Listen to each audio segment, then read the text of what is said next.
film nih lo juga dan gue beli, gimana nih Habib prosesnya? Langsung. Jadi film Lu Jual Gua Beli ini asalnya kita garap sebetulnya sudah agak lama, dari tahun yang lalu kira-kira. Prosesnya, terus cari pemain, konsep dan lain sebagainya itu kira-kira setahun yang lalu. Dari Nedi bicara ke saya dan langsung kita proses dan akhirnya proses syuting berjalan dan alhamdulillah lancar-lancar semua. Inti dari adanya film Lu Jual Gua Beli ini sebetulnya bermuara dari banyaknya kejadian-kejadian Gen Z yang di luar dari kendali kita. Ada yang balapan di luar itu yang tidak terarah, terus besarnya makin meningkatnya kejadian-kejadian kriminal di lingkungan Gen Z, sehingga kita pikir ini perlu satu pelajaran melalui satu film, salah satunya yang kita bercerita tentang peran Gen Z untuk keamanan negara. Jadi negara ini dalam rangka Indonesia Emas 2045 itu dipastikan yang berperan banyak nanti Gen Z 2045 Indonesia Emas. Nah, makanya dari start awal ini kita akan continue buat film urusannya dengan para Gen Z, dan tidak hanya satu film ini, nanti berlanjut dengan film-film lain yang khusus bergerak mengedukasi anak-anak kita di Gen Z.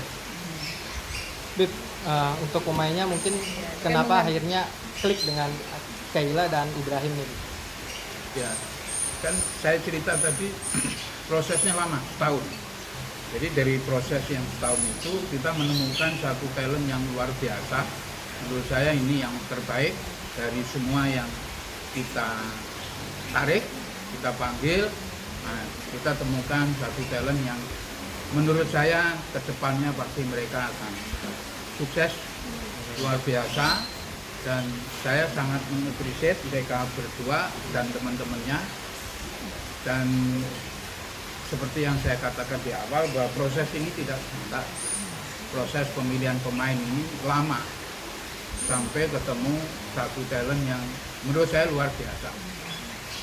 Nah, kalau boleh dikenalin dulu nih kakak sebagai apa dan abangnya sebagai apa nih di film ini? Aku Anissa Kaila sebagai Denya di film Lu Jual Gua Beli. Aku juga sebagai Kiki di film Lu Jual Gua Beli. Oke, boleh dijelasin nggak sih sedikit karakternya di film ini tuh gimana sih kalian karakternya? Kalau Denya itu sebenarnya anaknya anak baik, maksudnya anak rumahan. Mungkin karena salah pergaulan aja, jadi dia keikut circle temennya itu. Tapi pada dasarnya anaknya emang anak baik, pinter, nurut sama orang tua gitu sih. Cuman mungkin karena lingkungannya sekarang kan apalagi Gen Z yang selalu ikutin gitu, jadi kayak circle ini, circle itu, jadi kayak teman-temannya ngelakuin hal yang nggak benar, terus jadi keikut gitu. Nah, kalau untuk Kiki ini karakter yang sangat berandalan, yang dimana Kiki ini keluarganya ini kurang harmonis. Jadi sosok anak yang kurang mendapatkan perhatian dari orang tua, kasih sayang dan cinta dari orang tua, dan didikan yang kurang baik. Sehingga Kiki itu terjerumus dari pergaulan yang tidak baik di luar sana, seperti balapan liar, mabuk-mabukan, terus tawuran dan sebagainya. Nah, mendalami karakternya sendiri ini susah nggak sih buat kalian berdua?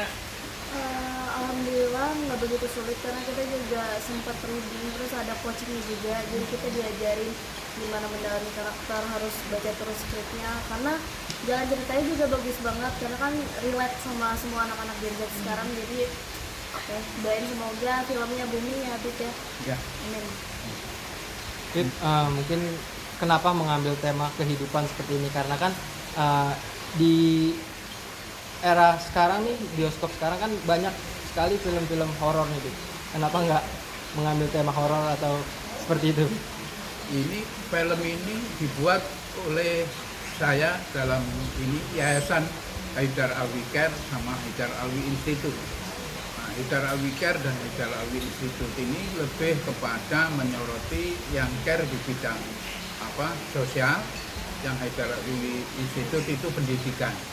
Saya lebih banyak bekerja sama dengan aparatur keamanan, dan saya mengapresiasi sekali peran keamanan kita, kepolisian Indonesia di bawah Jenderal Listio Sigit dengan presisinya yang sudah terbukti berdasarkan Litbang Kompas kemarin mencapai angka sekitar 79%, di atas, malah justru di atas kepuasan masyarakat, itu di atas semua aparat penegak hukum yang saya lihat itu. Sehingga saya ingin berpartisipasi dalam rangka mendukung aparat keamanan kepolisian dalam mengedukasi para Gen Z, karena Gen Z ini populasinya tinggi sekali, sehingga kalau kita tekan Gen Z dari sisi keamanannya, dari sisi perilakunya, maka sebagian besar dari kerja-kerja kepolisian, aparat kepolisian menjadi agak lebih mudah. Jadi saya juga punya unsur untuk mendukung Jenderal Listio Sigit dengan presisinya, sehingga beliau menjadi agak lebih mudah dalam menangani kejahatan-kejahatan di jalanan yang dilakukan oleh para Gen Z yang tambah lama kita lihat makin banyak macamnya. Bib, mungkin pesan yang ingin disampaikan dari film ini apa sih, Bib? Pesan yang ingin kita sampaikan dari film ini, seperti yang saya katakan tadi, bahwa Haidar Alwi Institute itu bergerak di bidang pendidikan. Jadi kita minta supaya para Gen Z ini tidak meniru kebudayaan luar. Yang kita lihat sekarang yang booming itu kan Korea, gitu. Nah, Korea itu adat istiadatnya, kebudayaannya jauh sama kita, beda. Nah, menurut saya kita jauh lebih maju dari sisi kebudayaan, kita lebih banyak macamnya, sehingga dengan film ini salah satunya, makanya nanti berlanjut, bukan hanya di film ini aja, nanti berlanjut. Salah satunya film ini ingin mengajarkan kepada para Gen Z bahwa kita punya kebudayaan sendiri dan kita harus tertib dalam bernegara ini, dalam menjaga keamanan nasional ini kita harus sama-sama, nggak bisa seenaknya aja. Nah, pola yang ada sekarang kita lihat di televisi kan banyak tuh kejadian balapan liar, terus geng motor dan lain sebagainya, terus kumpulan-kumpulan apa tadi namanya, circle yang kurang baik. yang Negatif lah. negatif. Nah, untuk itu kita bergerak ke sana. Jadi memang kita tidak melulu memikirkan hasil dari sisi keuangan, karena kalau kita berpikir situ pasti kita buat yang film horor, karena yang lagi booming sekarang kan horor. Nah, tapi kita enggak, kita lebih mengarah ngasih tahu para Gen Z bahwa ini loh yang benar, kalau kamu melakukan ini jadinya begini. Nah, kira-kira tayangin kapan nih di film ini? Oktober ya, Oktober November lah kira-kira. Ini sekarang lagi digarap, masih kurang, lagi diedit lah, yang kurang tambahin. Ya tambahin scene. Nah, Iya ya. Ya semoga secepatnya tayang. ya mudah-mudahan paling lambat mungkin November ya, November akhir gitu. Nah, tapi sambil jalan insya Allah kita akan buat film lagi yang kira-kira kelanjutan dari pendidikan yang kita lakukan untuk para Gen Z, sehingga aparat penegak hukum, kepolisian